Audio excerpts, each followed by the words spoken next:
So now it's time, so we would like to start the panel discussion session.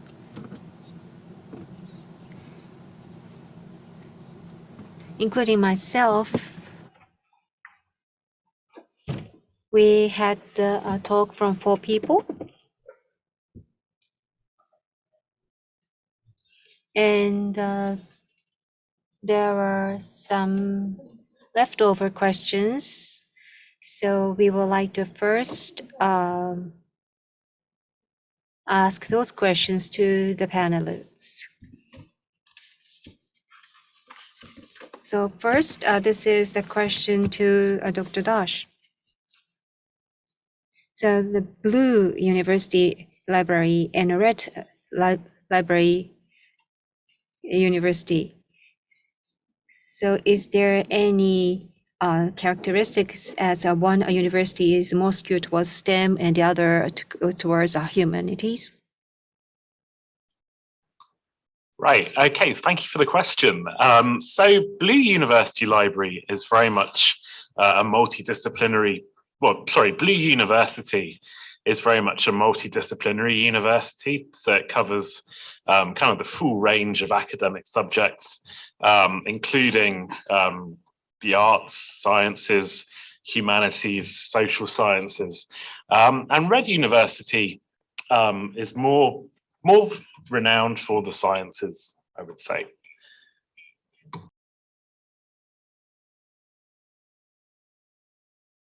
Thank you very much. Stephen, you have also a question.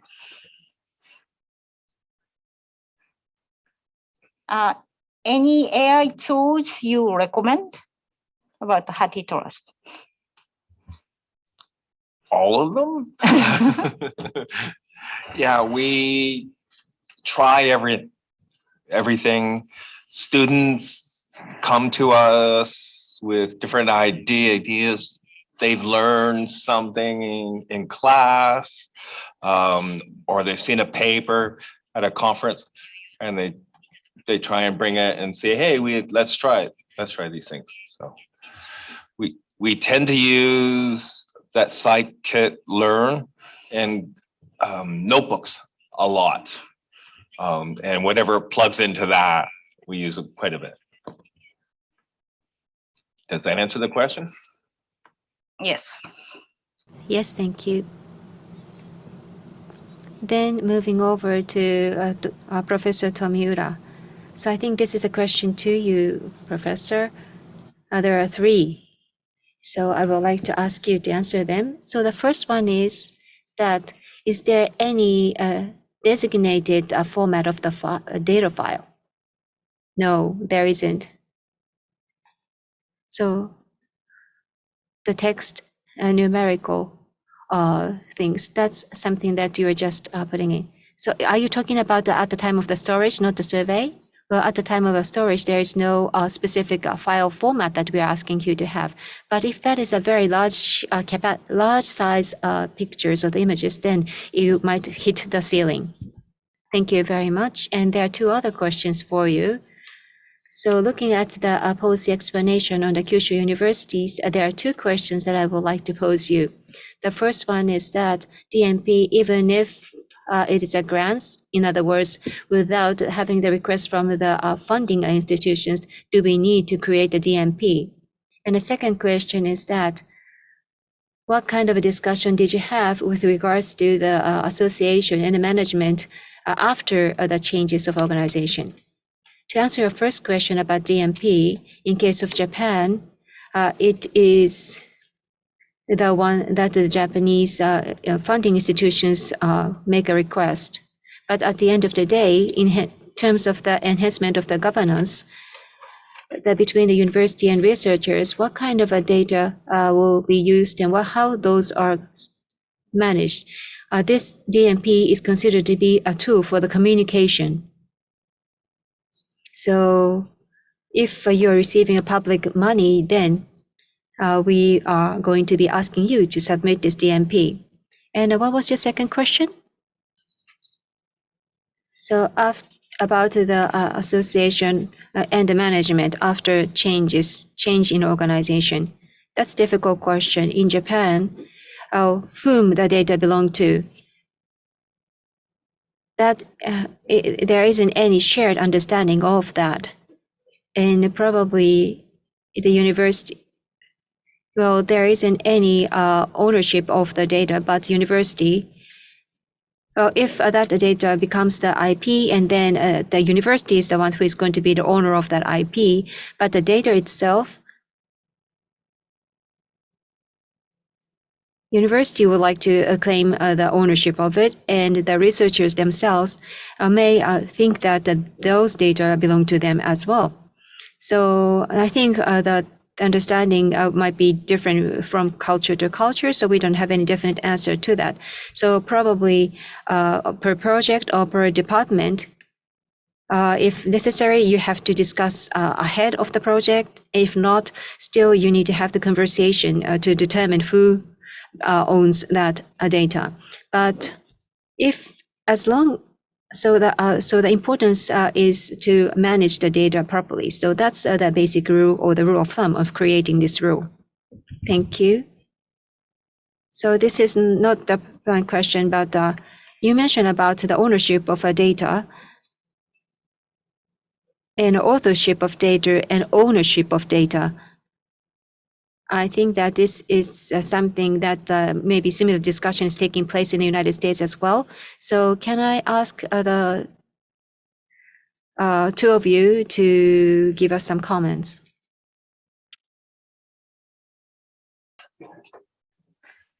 So, excuse me. Non-exclusive open right. Again, like hearing myself. Non-exclusive open rights is one of the ways. Open licensing is one way to deal with some of this ownership authorship issue.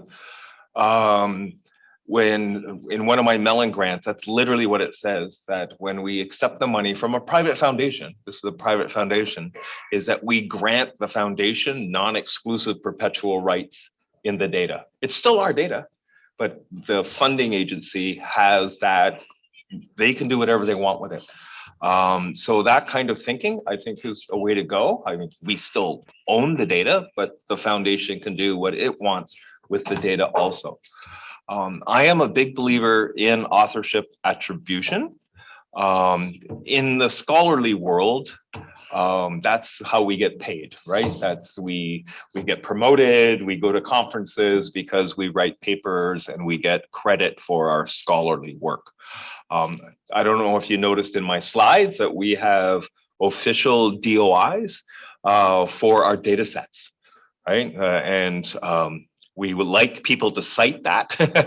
This is the data set, and that's how we get recognition.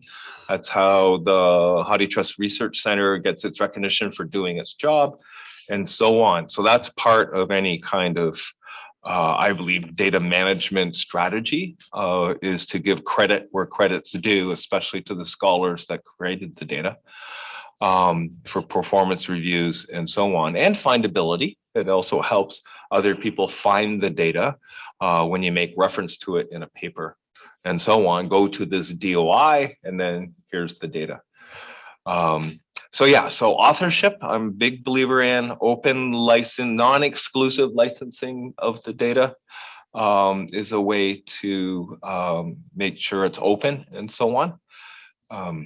Peter, do you have the other thing I wanted to mention about our data management plans, we've been talking about getting money from funders, and so data management plans needed there. And then of course, the government wants us to maximize the reuse of our data and the data that they paid for. There's the third party in this that we haven't spoken about much today, are the publishers. The publishers of our scholarly papers are wanting that the data be accessible for reproducibility and verification purposes. I don't know, many conferences now, many journals require that you deposit the data.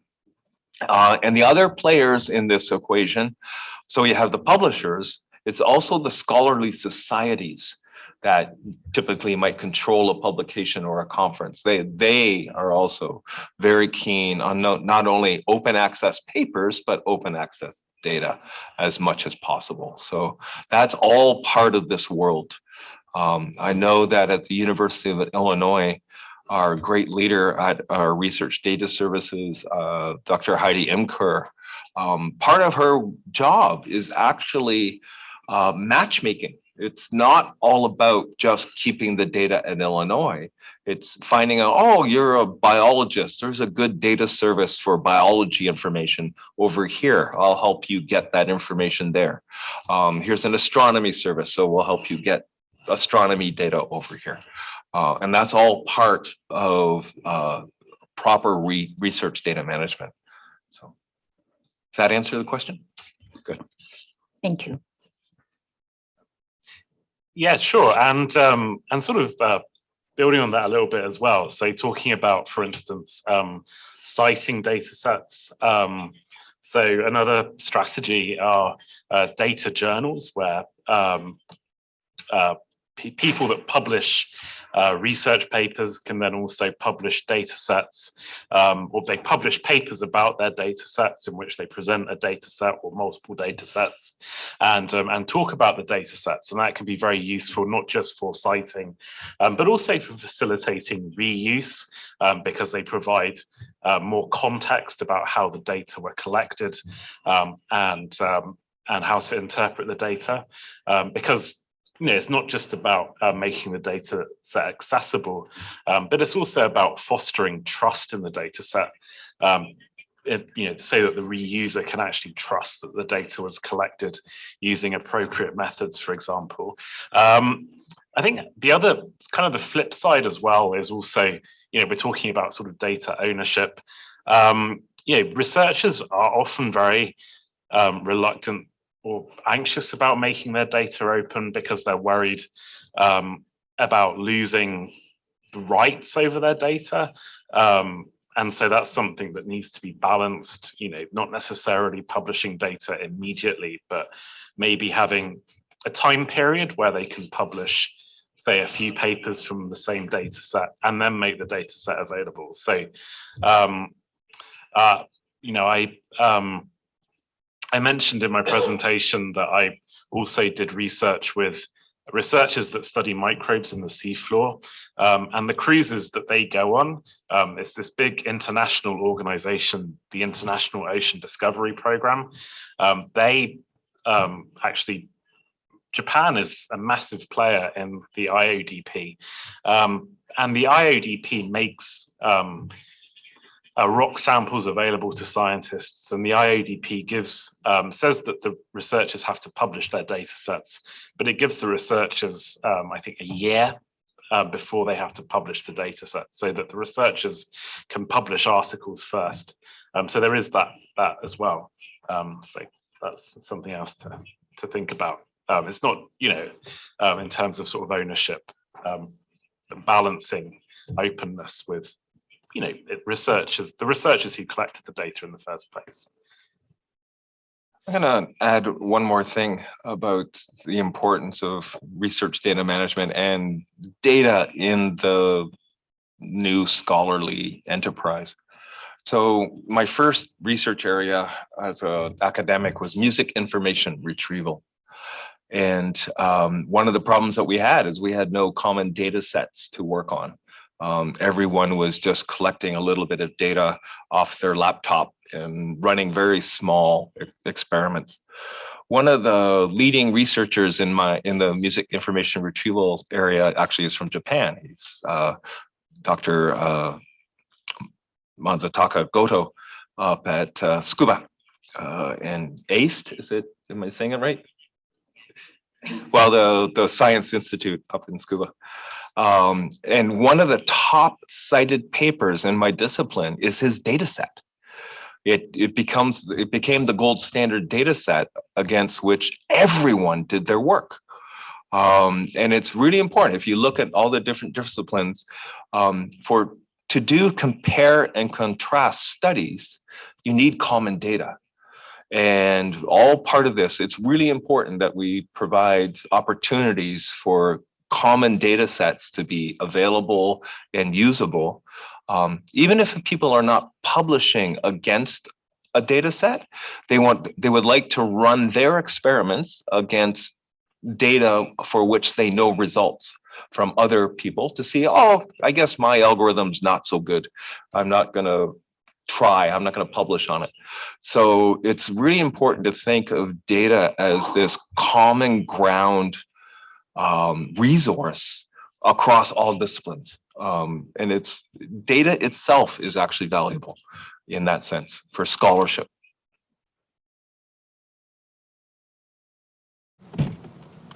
In Japan as well,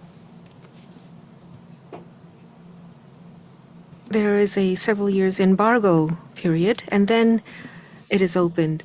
In some areas, I think that's already happening. So I think that's the direction that we're headed towards. So thank you very much.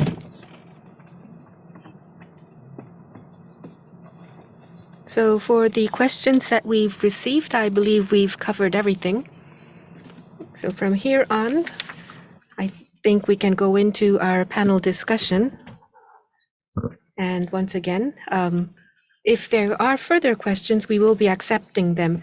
You can indicate who your question is addressed to, or you can ask questions to all the panelists, or you can send in themes that you would want us to discuss here at this panel discussion.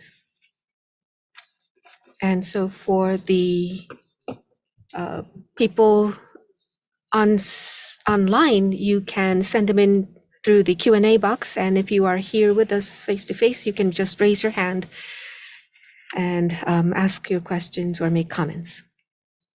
Okay, while we wait, I think I would like to pose a question here. This is a question that I've prepared.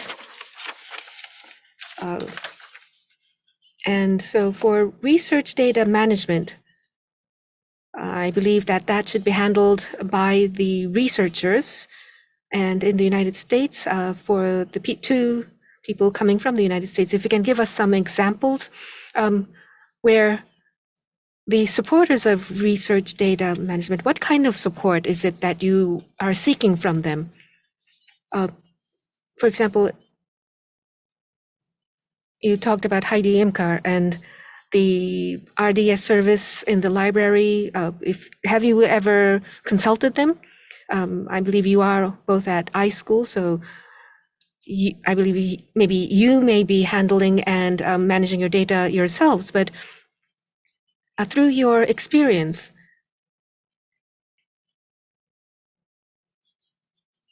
when you use data for your research, what kind of support did you need, or what kind of support will you want to seek in the future? If you can give us some examples. So yeah, there. Yeah, we worked with the library quite a bit with some of the. We worked with the library quite a bit on several things. The one thing that we've worked with them on is data management plans for the grants. And the trick is the library knows about the different agencies in the way that a single researcher might not know about the different agencies. So if we have an agency in the United States that does humanities, it's the National Endowment for the Humanities, its data management plan questions are different than the data management plan questions for the Institute of Museum and Library Services and the National Science Foundation and the National Institutes of Health or the Defense Army Research Projects Administration, DARPA, if I'm saying it right, all have unique elements in their data management plans. And the questions can be quite daunting.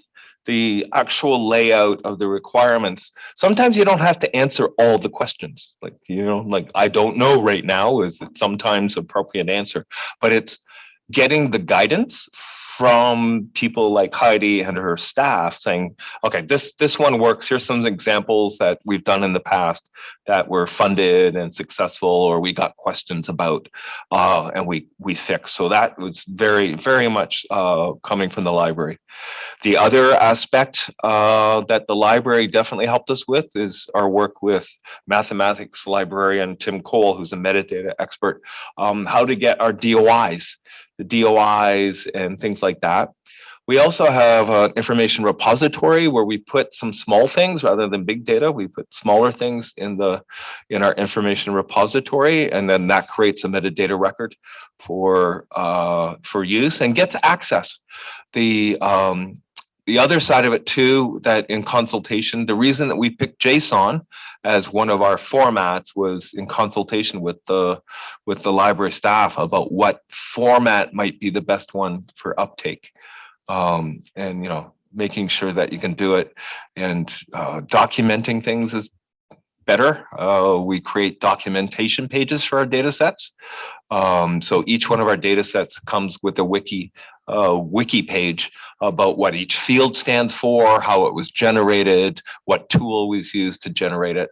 And that's all inspired by our interactions with the library. And yeah, I think that's the other service that is kind of tricky. That's always, we want our data to get used, and finding places to put the data that have useful interfaces, not for us as the researchers, but for other people to come get our data is always a challenge. So we're always trying to get what I call forward-facing storage, so that I can create a URL and I can go to my conferences and say, here, go to this URL and get my data. Here, take it, please. So that sort of publication aspect of getting the data out there and used. So yes, that's the answer to my question, or your question, my answer. Well, for my own research, not really. It's a bit embarrassing to admit, but my data is just interview recordings, interview transcripts, and my field notes and documents. So the data management challenges are minimal, and the interview, as I've already said, they can't be released publicly for confidentiality reasons. So there's not much, but the scientists that I've studied, they do sometimes use library services. I've already talked about the astronomers, but the subsea floor, the seafloor microbe researchers, they sometimes use, for instance, the institutional repository. They're required to upload data sets that they produce. Sometimes the preference is for them to upload their data sets to repositories, disciplinary repositories. So there are repositories, for instance, for like the DNA sequences of microbes that are quite well established. But for data sets that are kind of unique, that don't really follow an established standard, the institutional repository can be useful for them. So that's pretty much it. Thank you very much for that. There are other things that I would like to ask. So we do have some questions, but I think I'll pose my questions first. So the RDS library service, you talked about how useful they may be, but we didn't talk about this much today, but in Japan, we don't have subject librarians. So for the unique disciplines, the research data management for each field may be difficult, or maybe the librarians are maybe worried about how they can handle that, how they can really provide support appropriately. So as I heard both of you, talk, even if they don't know about each disciplinary field, maybe there are services that can be possible. So maybe not in all fields, but even if,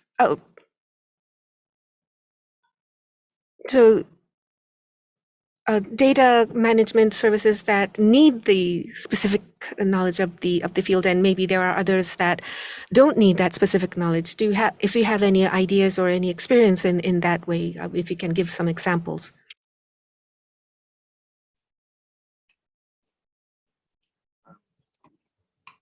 Yeah, so I think firstly, being a good service of kind of knowing where to point people, knowing where to direct people if they need help.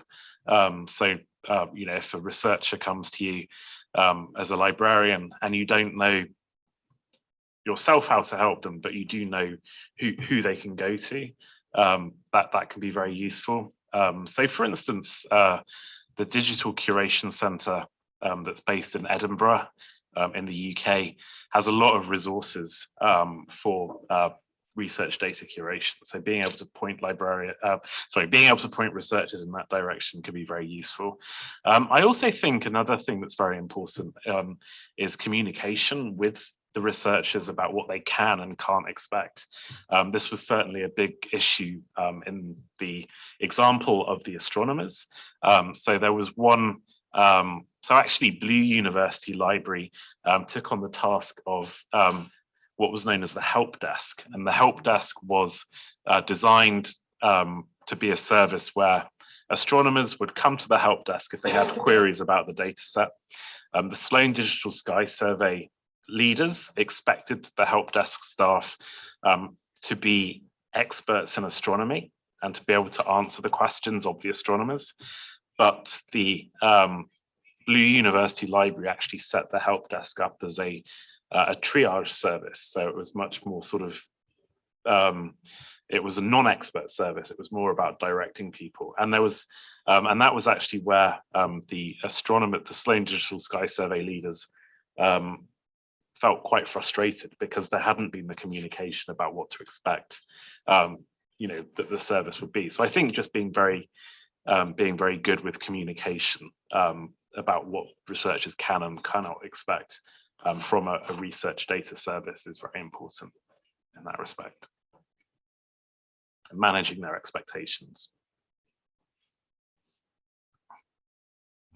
I'm sort of making this up to a certain extent. So I kind of believe in subject specialization. I think there's always a role for it. And I realize that's not how things work in library science here in Japan. So I think learning by doing is going to be the word of the day, words of the day, plural. I really liked the comment you made earlier, Emmy, about building the network of our research data managers. And I think what could be happening and what should happen is that the folks that join your program or that shows the nascent research data management world here in Japan, they will start to specialize because they already have some knowledge, or they're working at an institution that's more astronomy research going on, or they're working at an institution that's more hydrogen engineering, for example, or digital humanities and so on. And then by building out the network of professionals, they can support each other, right? Saying, I'm working on a digital humanities project, can you help me out? Or I will connect you to the person that's more expert. Yeah, so I think part of it is learning by doing. You're going to, if you start with if you're part of the process starting at the data management plan, then you're in the life cycle of the projects, right? So you learned at the beginning what the project's about, what it's trying to accomplish. Then you can start being in a position as the research data manager to get those pieces together. There's another piece of research data management that we haven't really discussed, but is also comes, I guess, with experience and consultation with the researchers, is what is the data and what is not.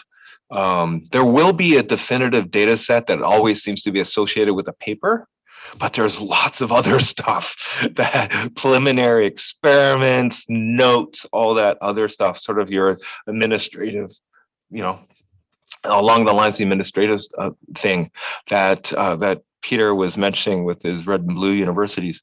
So I think there's part of the education, part of figuring out what it is to provide these data services, to figure out what to do or strategize what to do with that stuff too. That's a harder question, actually.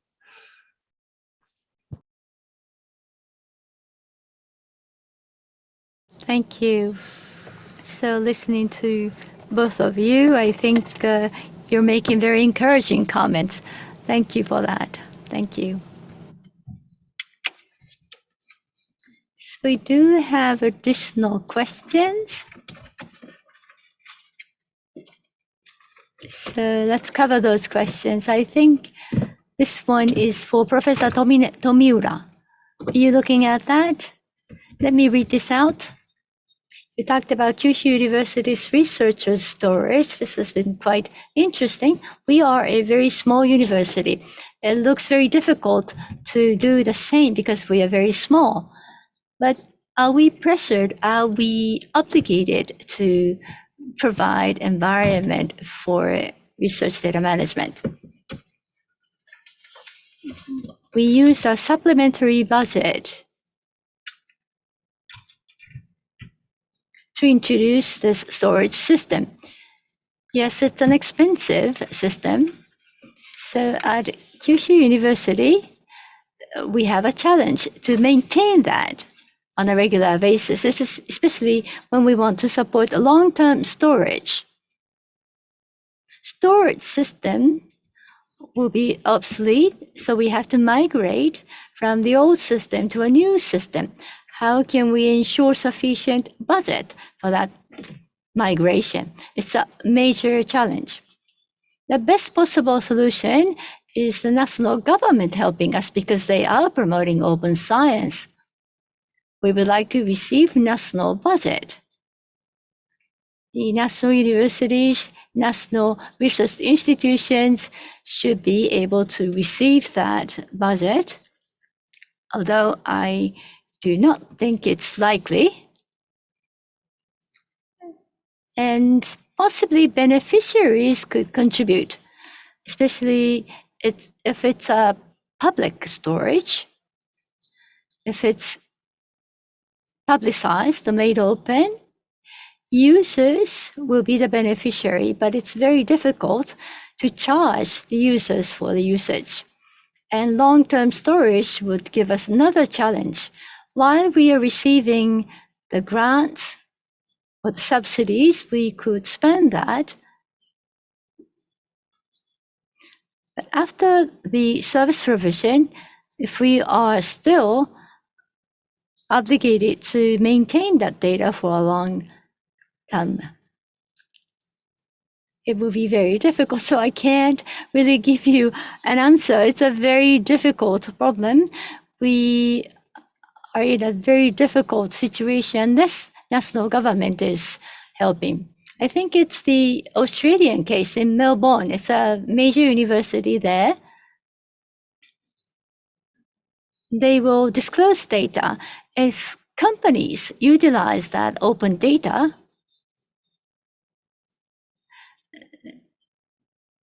the companies actually get together, create the funding or fund.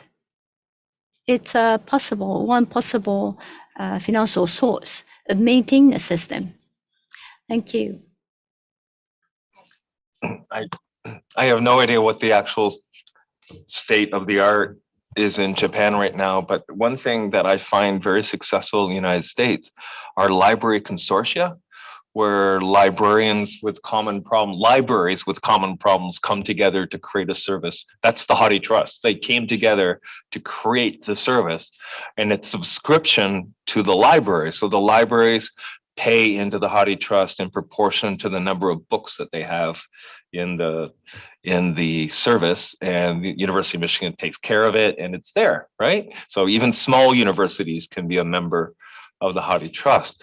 So I'm wondering whether there's a possible grant or a future in creating a research data management consortium so that your smaller colleagues from the smaller universities could pay a small subscription fee. It's the university libraries paying the subscription fee to a larger unit that would take care of the infrastructure and that, and based on how many projects have data deposited in your research data management system, so that infrastructure overhead is sits at the bigger universities, sits at your Kyushus, your Tokyos, or your Kyotos, and that way every university has a research data management service. It's just that the infrastructure sits someplace with bigger infrastructure. So consortia, I'm a real big fan of consortia.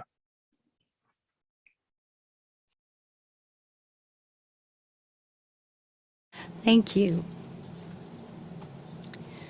So there is one more question. We talked about the reuse of data and data discovery as well.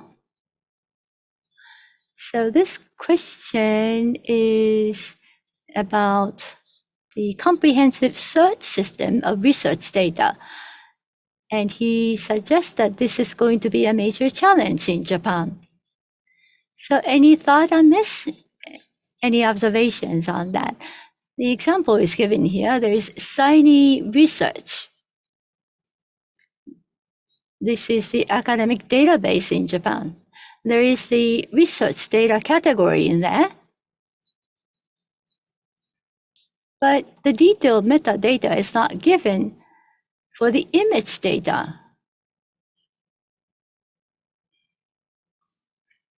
So there is not perfect linkage to metadata. Anybody? Maybe Professor Tomiura?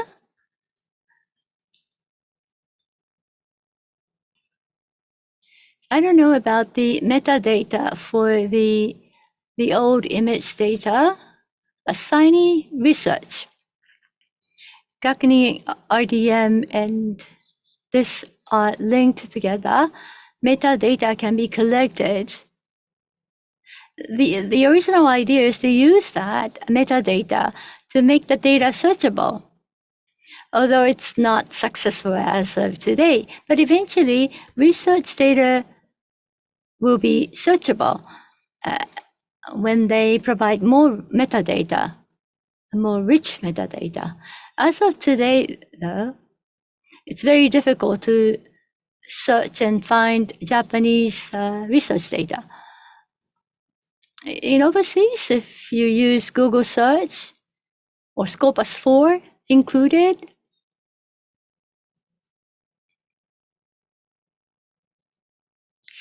as long as metadata is available, you will be able to search. But in Japan, it's not possible yet. Including researchers of library science, we may explore other ways of making research data searchable, not just relying on metadata. I feel a new grant opportunity, a research project on this. It's an open question, and it's our job to fix it. So yes, it is very hard. It's hard to find these things. Within disciplines, I think it's easier. It's crossing disciplines. So the service at Michigan, the IC, I always get it wrong. That one, right? I mean that is used. That's known in the social science community, and that's a place where people go a lot. So what is the service? Yeah. It's the ICPSR. Can someone Google it? Make sure I get it correct. Yeah. ICPSR. It's the it's for social science data. Inter-University Consortium for Political and Social Research. I Right. think. And note the word consortium. Right. Right. Yeah. And people they start there, right? To find the kinds of data sets. And though people that do this kind of research, it's in their discipline that they put their data there because that's where all their colleagues go to look for data. And so it's a nice self-reinforcing practice. So encouraging that across the disciplines helps. And why it also works is that social scientists and political scientists use certain terms. They understand the terminology in a way that I, as a music researcher or a digital humanities person, might not. And that's another reason why global data search is hard. It's the different disciplinary languages that are spoken and the descriptions of the data that don't translate very well across disciplines. Yeah, certainly at the interface between different disciplines, there are a lot of challenges. I mean, sometimes even the language is the same, but the meaning is different. Different disciplines can't even agree on what they mean by the word data. Sometimes they will disagree on that, but they also have different standards. It's not just a question of sort of finding the data, but also, they have different understandings of what constitutes quality, what data is good enough to use, what is appropriate, what is considered trustworthy data. They'll have different ways of evaluating that as well. So, I think that's why it's very important, to actually really sort of understand what researchers want, and sort of do things like studies of users, studies of researchers, to really kind of understand what they mean in their particular context.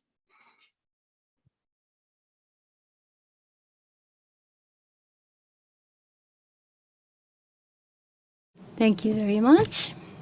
We have about 2 more minutes left. So, Professor Tomiura, would you like to ask a question? No? If that is the case, since we have 2 guests from Illinois,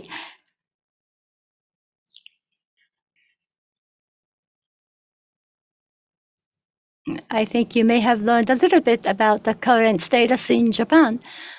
So to the audience, maybe just briefly, if you want to send out your message to the audience today in this webinar. Keep up the good work. No, I really it's very exciting to see the work that's going on in the research data space here at Kyushu, and great leadership, and of course in Japan.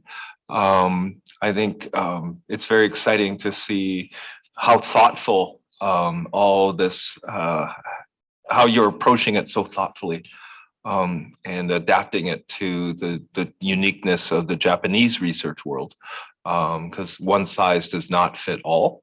We all live in different cultures. So as I said, keep up the good work, and everyone is invited to come to Illinois and visit if you ever want to talk more about things, research data. We have colleagues that do specialize in data curation and data cleaning. We haven't talked much about data cleaning. That speaks to what Peter was saying about norms of data transformations and so on. It's a big area. It really is. But yeah, I just want to thank everyone for being so attentive over the last 4 hours. It's a rather warm room in a warm day, and and thank you for inviting us. Thank you. Yeah, I just want to echo Professor Downie's thanks. It's been really wonderful to be here, and I had a great time. It's really exciting to see the development of the research data management program and services and curriculum. Perhaps, I also something that's very striking to me, working in the US, coming from the UK, being in Japan, is that at the moment, it seems it's not just about disciplines, but it seems that researchers are very much working in their national contexts. Like their governments have a policy, their national funding agencies implement the policy, and then the researchers have to follow their national government's policies. And I mean, that's good. It's making progress in terms of research data management and making data more open. But at the same time, there's also a risk that it means that the data just stops at the borders, that maybe if they're not being curated in the same way globally, but a lot of the, science and the phenomena that we study, that scientists study, they don't stop at borders. And so I think, maybe the next stage is to think about how we can really realize globally open data and make sure that actually those benefits are fully realized. And that's, I think, a really interesting challenge moving forward. So, but thank you very much for listening today. I really appreciate your attention, and thank you for being here. And thanks for inviting us. It's been great. Thank you very much. So for the research data management here in Japan, I often say that who is going to take the risk? So everyone is sort of looking at the situation to see who is going to take the lead and who is going to facilitate it. But at Kyushu University, I think we are the ones who needs to take this initiative, Dr. Tomiura. So we have to do this. But not only us, but all the other universities too need to be engaged in this initiative to a certain degree. So if we were to do that, and we would like to collaborate with you, and Kyushu University would like to take the lead in area where we can, but we would like to push this forward. As I have mentioned, we are just going to do it. So that's what we would like to continue doing it. And going forward, we would like to have a more venue occasion where we will be able to discuss and share information together. So now we would like to close this panel discussion. And the three panelists, thank you very much for participation.